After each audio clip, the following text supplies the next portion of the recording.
老大，你觉得这个李玲是凶手吗？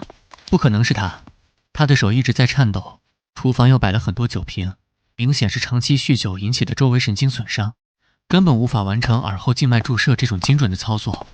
倒是那个孩子，似乎还有秘密瞒着我们。忙了一天，终于回来了。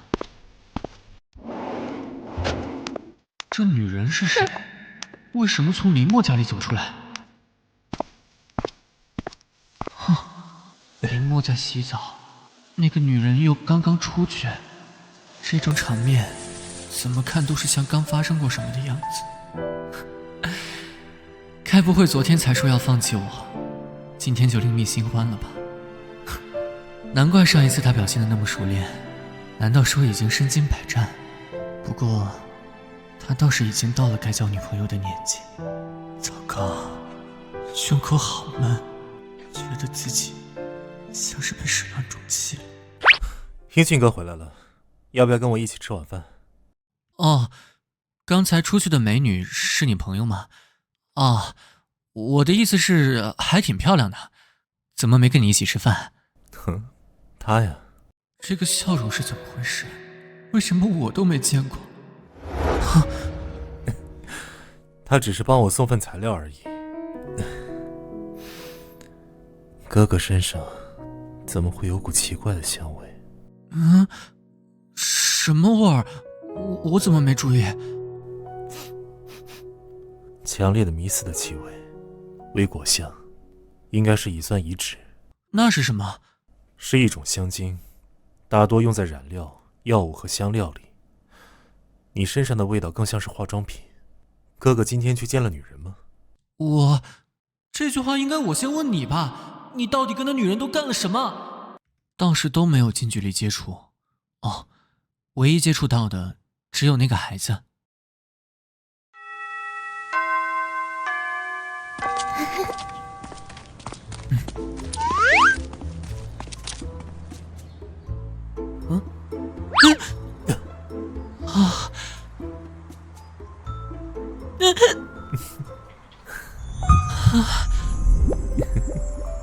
怎么回事？自从被拒绝之后，看他的每个动作都不对劲。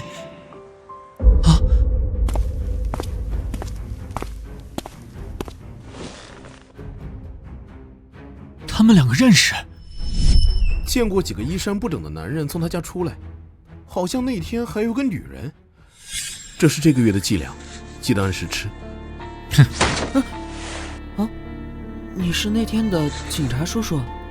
草酸艾司西泰普胺，又叫莱士普，是一种新型抗抑郁类处方药。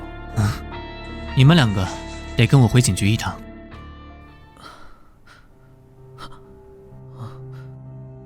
喝点水吧，我们只是例行调查，不用太紧张。你跟郑岩这个人是怎么认识的？郑叔叔是个好人，他一直在帮我。我妈对爸爸一直充满怨恨，她从来不允许我跟爸爸见面。直到1年前，我跟踪妈妈，终于找到了爸爸的住址。我天真的以为我们父子团聚是件好事，可是原来爸爸他从来没有想要见我，他也觉得我是个累赘。也许妈妈不让我见他，是为了我好。虽然听妈妈说了很多次，但真的见到爸爸穿着女性的衣服站在我面前，我还是有点接受不了。从那之后，我发现自己对女性的衣服越来越感兴趣，有时候甚至想要偷妈妈的化妆品用。我害怕自己变成爸爸那样。妈妈说做那种事的人都是让人恶心的变态，可是我又控制不了自己的想法，实在太痛苦了。我讨厌自己，最后甚至想到了去死。是郑叔叔救了我，他想方设法帮我拿到免费的药物，每次吃药之后，我的情况就会好转。这1年里，他一直在默默帮助我走出自杀的阴影。难道说郑岩真的只是为了帮助李乐？他并不想帮李乐。抗抑郁剂不适合儿童和18岁以下的青少年。临床上来讲，莱士普反而会增加18岁以下青少年的自杀频率。郑岩故意诱导李乐，误以为自己的异装癖是抑郁症的表现，然后长期服用他提供的抗抑郁药物，陷入不断自杀的恶性循环，变得愈发好操控。这也太卑鄙了！他是心理变态吧？连个孩子都要利用，到底是什么深仇大恨？不，他不是。有个人匿名送到警局一份资料，是郑岩的个人调查资料。他不仅是医科大学的高材生，原来还是唐野涉及的强奸案件的受害者家属。这些东西到底是什么人送来的？都说是匿名了，人早就不见了。不是郑岩杀的。你说什么？哎，你去哪儿？不跟你哥打声招呼吗？奇怪，怎么感觉组长不在的时候，他就像变了个人？你知道郑岩作为医药销售，私下赠与处方药是违法的吗？我不知道，我只知道我不能去医院。医生会通知我妈妈的，如果他知道我跟爸爸是一样的人，他一定会崩溃的。这些事情都是我爸爸的错，如果不是他，我才不会变成一个异装癖的变态。我虽然没有相同的经历，但我能理解你的感受，因为我的父亲也是个人渣，他不光欺骗了我母亲的感情，还偷走了她所有的积蓄。小时候，我母亲也很讨厌我，因为我长得和父亲太像了，无论眼睛、发色还是外表，我越长大就越像他。每当母亲看见我，她就会想起她最憎恨的那个人。有天夜里，她甚至尝试杀了我，如果不是邻居听到我的挣扎声而闯进来，我大概已经死了。我花了很长时间抗拒我父亲给予我的一切，但却一次又一次绝望地看着自己做出和他一样的选择。我也曾经厌恶过自己，但是这些都会被时间抚平。我现在仍然在努力摆脱他的阴影。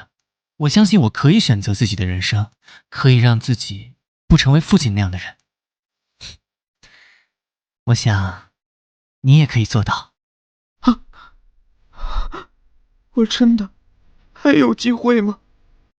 看看我，很多人帮助过我，警察、医生，还有朋友们。相信我，你可以摆脱心理上的阴影，重新变得健康阳光。对不起，我还是不能说。李乐显然知道内情，我觉得他在包庇郑岩。不过这孩子也怪可怜的，在这种异常的家庭环境下长大，很容易会产生心理问题。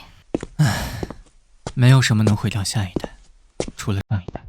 林默说过，唐野当时因为受到惊吓，所以晕了过去。我怀疑唐野晕倒并不是因为受惊过度，而是药物原因。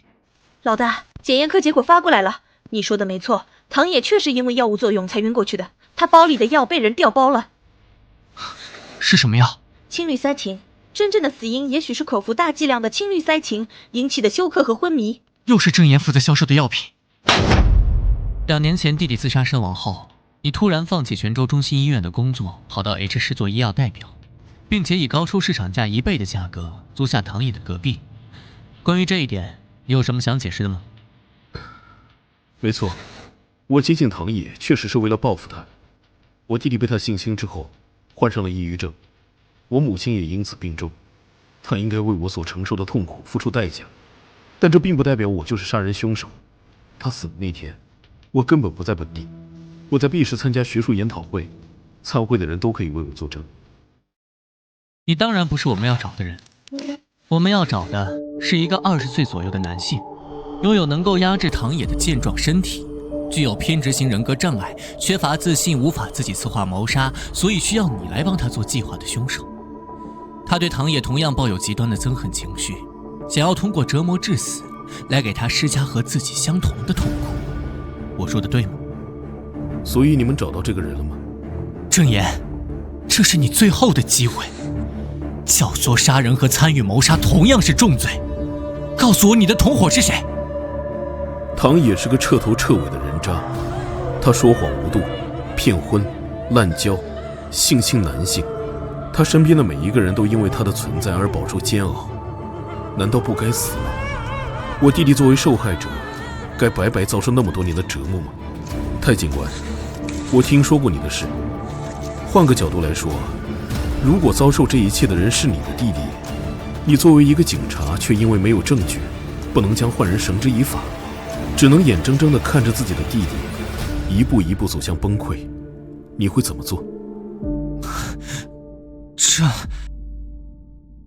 你作为一个警察，却因为没有证据，不能将坏人绳之以法，只能眼睁睁地看着自己的弟弟一步一步走向崩溃，你会怎么做？我会竭尽一生和他们抗争，让他们受到法律的制裁。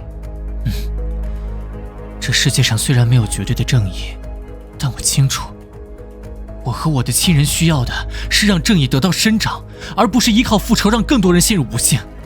你想过你躺在病床上的母亲如何承受再失去儿子的痛苦吗？患者多器官衰竭，病情趋于恶化，随时可能危及生命。我希望你做好心理准备。他已经听不见这个消息了。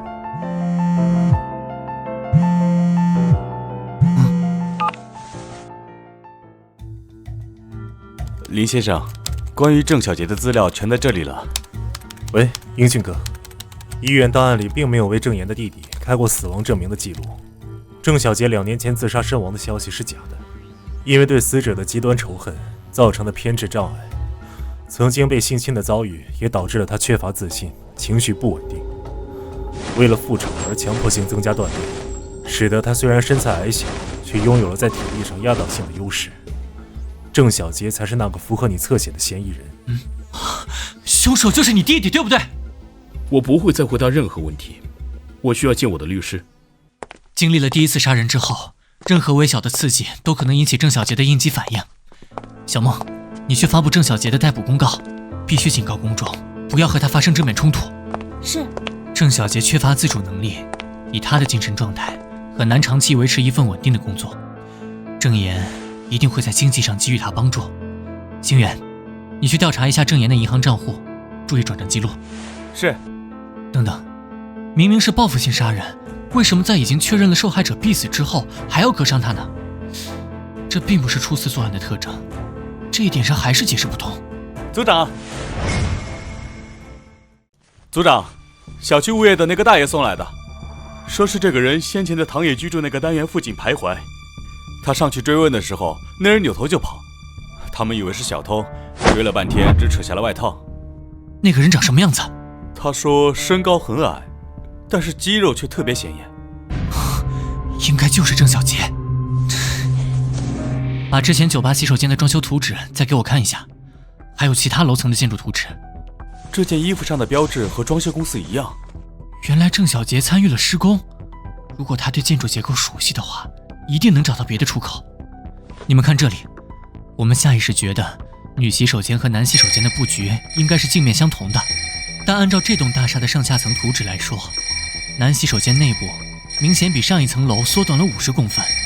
建筑公司用钢架结构在有窗户的一侧做了假墙，将原本的窗子遮挡住，就造成了假墙和背后墙面之间有一个供一人通行的空间，而原本的窗户位置只用了空心砖填补。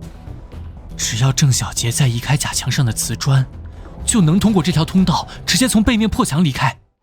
我们得重新去现场验证一下我的猜想。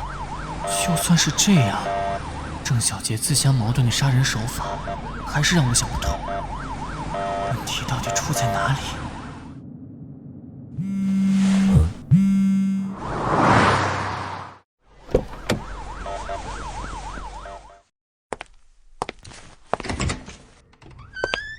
你们不论断人，就不被论断；你们不要定人的罪，就不被定罪；你们要饶恕人，就必蒙饶恕。耶稣又用比喻对他们说：瞎子岂能领瞎子？愿主保佑你。不都要掉在坑里吗？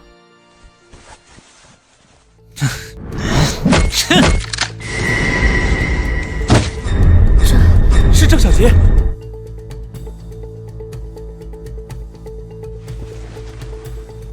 找到作案工具了，杀人用的输液器，还有破墙用的锤子和平凿。可是工具准备的这么齐全，他又怎么会死在夹层里？组长，你得过来看一下，这里还有一件东西。这只针管刚刚从尸体上掉下来，看起来有点眼熟。注射器里残存的液体是麻醉剂和致幻剂的混合物，目前能确认的成分是氯胺酮和麦角酸二乙胺。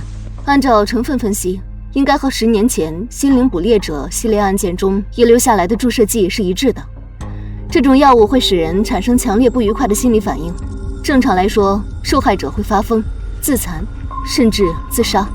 但同时因为麻醉剂的加入，使得受害人在承受极端精神折磨的同时，却四肢瘫软，无能为力。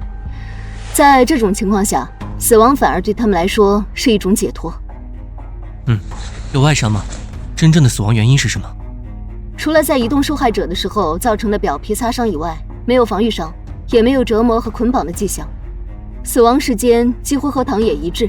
死亡原因是心肌纤维撕裂、心脏出血导致的心跳骤停。这种状况更像是因为精神折磨而被吓死的。凶手动作迅速并且果断，目的性明确，要将受害人折磨致死。这和唐野尸体被切割放血的逻辑一致。看来螳螂捕蝉，黄雀在后。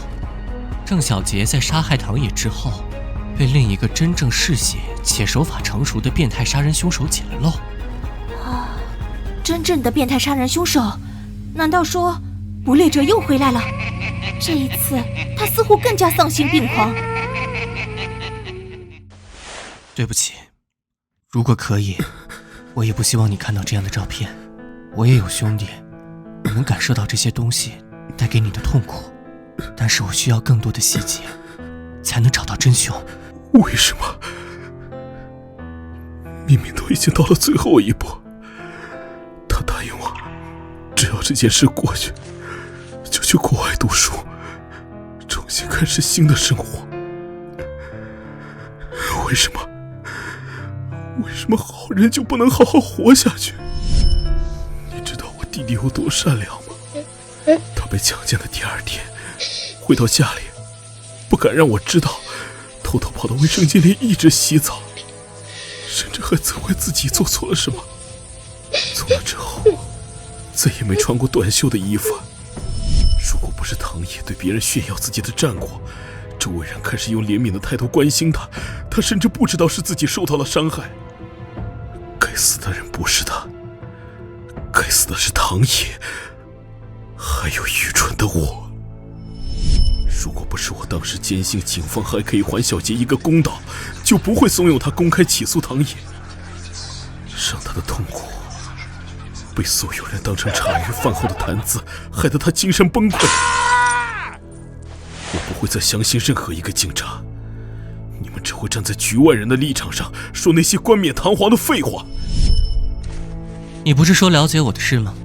那你现在可以忽略我的身份，把我看作一个和你一样充满私心、冲动不理智的哥哥。你难道没有发现吗？现在这个房间里只有你跟我2个人，这个案子同样涉及到我弟弟的清白，不管付出任何代价，我都会找到凶手，包括为了得到真相，对你使用非法手段。这是我最后一次相信警方，如果你令我失望，我一定会让你尝到和我一样的滋味。我认罪，所有的一切都是我设计的。从2年前小杰自杀，向媒体透露死亡的假消息开始，我已经做好准备要杀了唐野。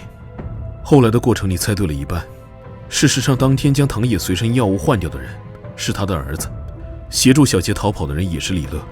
难怪女洗手间因为装修已经控制了很久，还恰巧有人去放摄像头。你打算把杀人的罪行交给李乐，对吗？没错，本来我想让李乐实施杀人的计划，我手把手地教会他如何配药，如何注射，但那个蠢货却因为自杀把右手的神经割断了。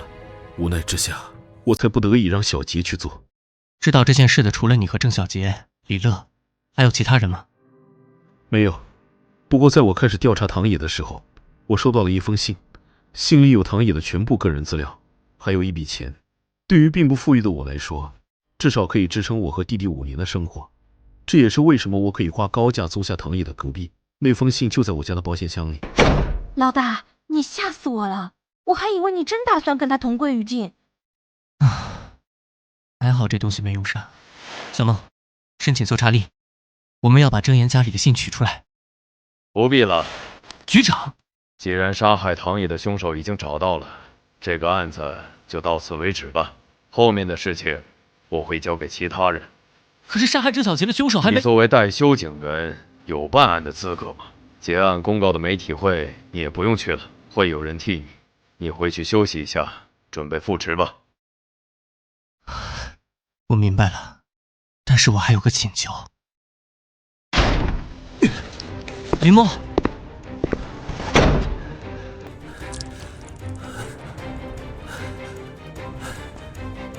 这是血迹。